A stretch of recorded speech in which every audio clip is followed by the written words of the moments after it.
Namaskar. Today I'd like to talk about conscious evolution, how to evolve consciously. According to yogic texts, the goal of human life, goal of human being, is to run after and attain limitlessness. It means the final purpose of our life is supremely positive.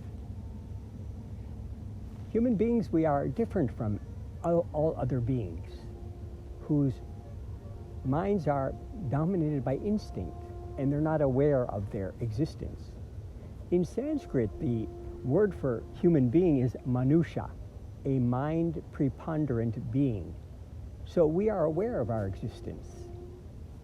However, sometimes we act in such a way, seeing all the suffering and injustice in the world, some people think actually we're even less evolved than animals because of sometimes our behavior and the way we think.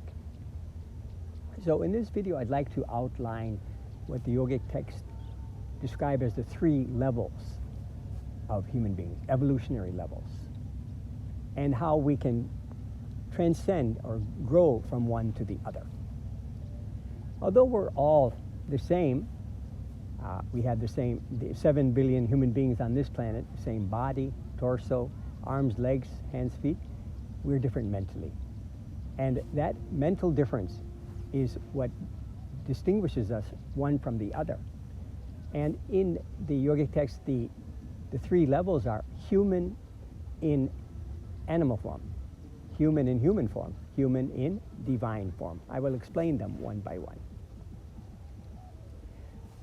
So most of us, it's safe to say that we are dominated by sensual pleasures or physical pleasures like animals, eating, sleeping, procreating.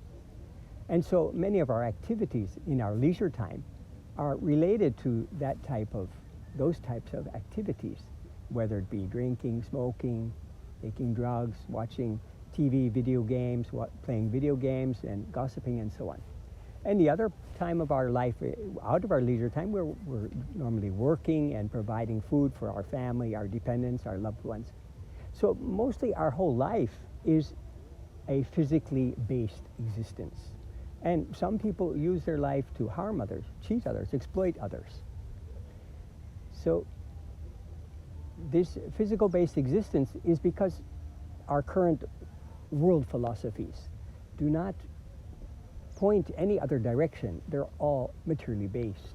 And so we don't have a new way of thinking or a new direction to go otherwise. And this ignorance has led us to the current crises we face on this planet, whether it be climate or energy, water, economics, health, just to name a few. So the yogic texts, they say that when one develops a strong desire to step out of this or to know what's beyond a physical-based existence, a material existence, they start to ask the questions, who am I? Where have I come from? What is my purpose in life? What is this universe? And so on.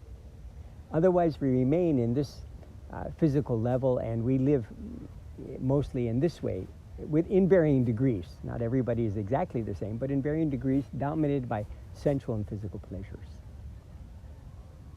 So when these desires are that's why in the Ananda Sutram, the text says, Muktaya Kayunkaya Sadguru Prapti.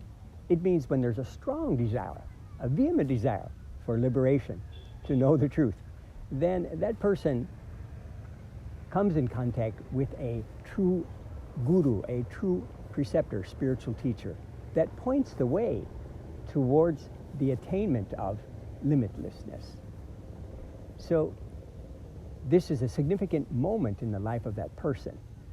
They may learn a spiritual technique of meditation. They're introduced to the 10 principles of conscious living, which are in this channel called Yama and Niyama.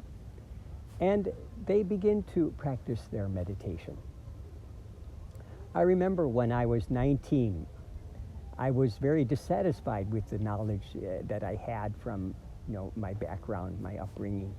And I started to search for more. I had everything. Physically, there was no problem. Mentally, academically, everything was okay. But there was a type of dryness, a type of vacuum or emptiness inside. Something spiritual was missing. And so that caused me to search, looking for more meaning. So I studied Eastern philosophy, and I experimented with drugs to see if there was some answer there also. And one day, when my university friend said, would you like to come to a talk? There's a yogi visiting the university. I said, yeah, let's go. Let's have a look. And then when we went to the talk, everything he said, it was answering many of my questions, and I was really, really satisfied with what he had to say. And from there, I learned meditation, and until today, I'm still practicing that meditation. So this is a significant moment in our life, and we start to live as human beings should, loving others, serving others, loving ourselves, not to be greedy, keeping cleanliness, the 10 yamas and niyamas. Briefly, they are non-injury, truthfulness, non-stealing, non-greediness, non-attachment, and cleanliness, contentment, serving others selflessly, studying and understanding spiritual literature, and meditation on the universal consciousness daily. These are briefly the 10 yamas and niyamas.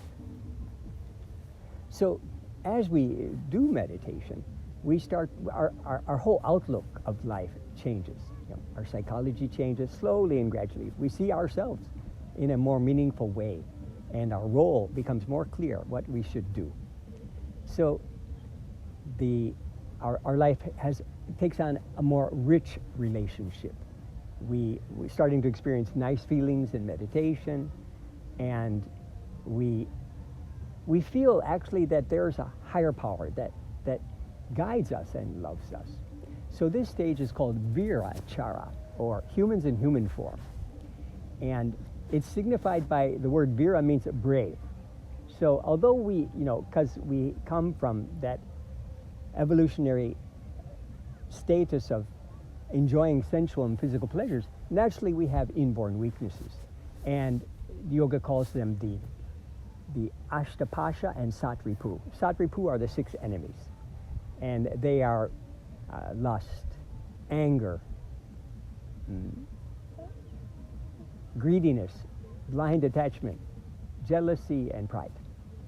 And then the 8 bondages, the fetters that keep us bound. And those are shame, hatred, fear, doubt, backbiting, vanity of culture, bondage of lineage, and general vanity.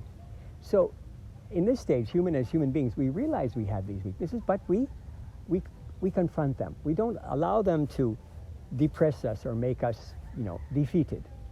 We are brave to face them, and we realize that our whole life is the type of journey to replace those negative tendencies and qualities with positive tendencies we all have, because we know that this brings us more peace, more joy, and we're moving towards that state of limitlessness. So as we continue our meditation and all of the other practices that we can learn in this channel, like the yoga asanas, the vegetarian diet, the fasting, the kirtan dance, slowly and gradually, it is a gradual transformation of our mind, the way we think and the way we behave with others. It becomes more refined. And eventually, we reach the third stage, human in divine form. Now, for many people, they think that's impossible to reach. And that's because, there are very few examples today. And even in our world history, there's very few examples. But you can look at it, the reason for this, in 2 ways. One is that because within ourselves, we have this shanka, this doubt. One of the 8 fetters, the doubt. Oh, I'm no good, I'm a sinner, I've made so many mistakes, I have so many defects, I'm not worthy. So this inferiority complex prevents us from thinking that we actually are much greater than what we think we are. And the second reason is that, as a human species on this planet so far, we're lowly evolved. And it could explain why we persecute or kill our world teachers, whether Socrates or Jesus or Buddha or any noble soul that tries to show us a better way to live. So we continue our practices with the meditation and the complementary practices. And human and divine form, it doesn't mean that we stop eating, sleeping, procreating. No. It means we control these instincts. They are not the end of life. They're not the be-all and end-all of life. They are the means to a higher end. So with that control and channelizing of these their natural instincts, which are part of us, we should not kill them or suppress them. We can concentrate more on those higher aspects and those practices that will help us to enjoy and run after limitlessness. And so in the final stage of this meditation and this movement, human and divine form, we start to feel long periods of inner peace. We start to feel that glimpse of limitlessness. And the more we go deeper in meditation, we feel unending peace, unending joy, unending happiness, unending inspiration.